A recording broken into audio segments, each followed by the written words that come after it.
The Franco-Syrian War took place during 1920, between the Hashemite rulers of the newly established Arab Kingdom of Syria and France. During a series of engagements, which climaxed in the Battle of Maïs-Allen, French forces defeated the forces of the Hashemite monarch King Faisal and his supporters, entering Damascus on July 24, 1920. A new pro-French government was declared in Syria on July 25, headed by Alaa al-Din al-Darubi. And eventually Syria was divided into several client states under the French Mandate of Syria and Lebanon. The British government, concerned for their position in the new mandate in Iraq, agreed to declare the fugitive Faisal as the new king of Iraq. Background: near the end of World War I, the Egyptian expeditionary forces of Edmund Allenby captured Damascus on September 30, 1918, and shortly thereafter on October 3,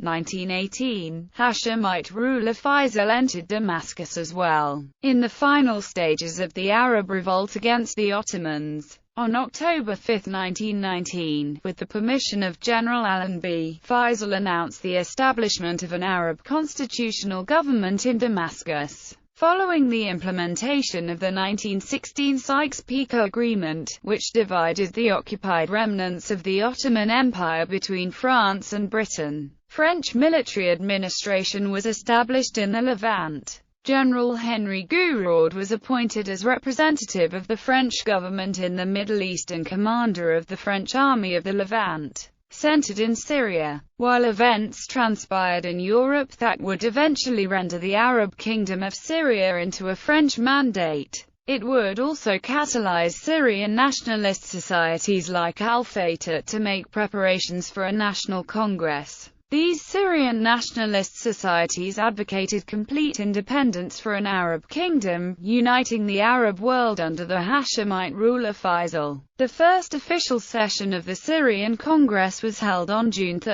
1919, and Al-Fatah member Hashim al-Atassi was elected its president. On June 25, the King Crane Commission arrived in Damascus to a flurry of leaflets which said, "Independence or death." On July 2, 1919, the Syrian Congress passed a number of resolutions pertaining to the formation of Syria as a completely independent constitutional monarchy with Faisal as king, asking for assistance from the United States, and the refusal of any rights claimed by the French.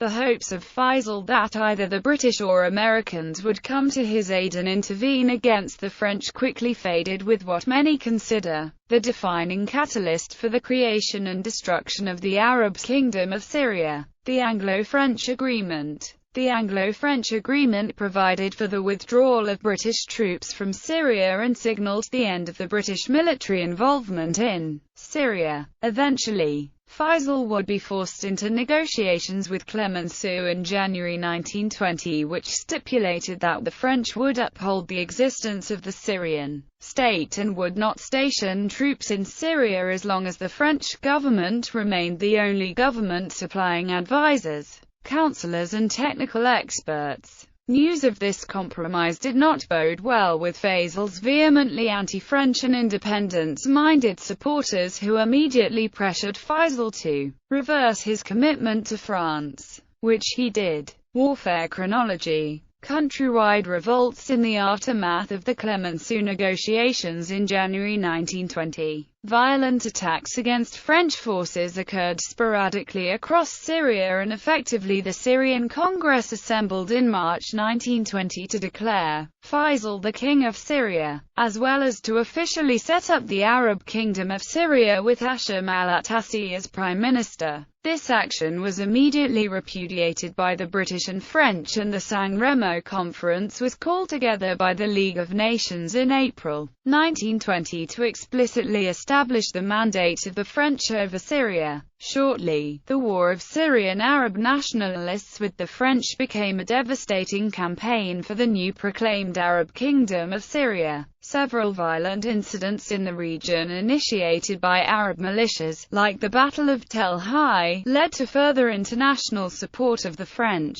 The League of Nations, having given the French mandate of Syria as planned, The French general Gouraud issued an ultimatum to the Syrian government to disband its troops and submit to French control. Worried about the results of a long bloody fight with the French, King Faisal himself surrendered on July 14, 1920. But his message would not reach the general and King Faisal's defense minister Yusuf al-Azma, who, ignoring the king, led an army to Maezalan to defend Syrian Arab kingdom from French advance. The Hashemite government of Damascus submitted reluctantly to the French ultimatum and disbanded its troops. Battle of Maezalan. In spite of King Faisal's acceptance of France's ultimatum, Yusuf al-Azma refused to give in. He raised a small body of disbanded troops and civilians, poorly armed relative to the modern, well-equipped professional French army, and led them to Maezalan. Although he had no illusions about the outcome of the battle, al-Azma wanted to make it clear that Syria would not surrender without fighting, in order to deny the French occupation any legitimacy.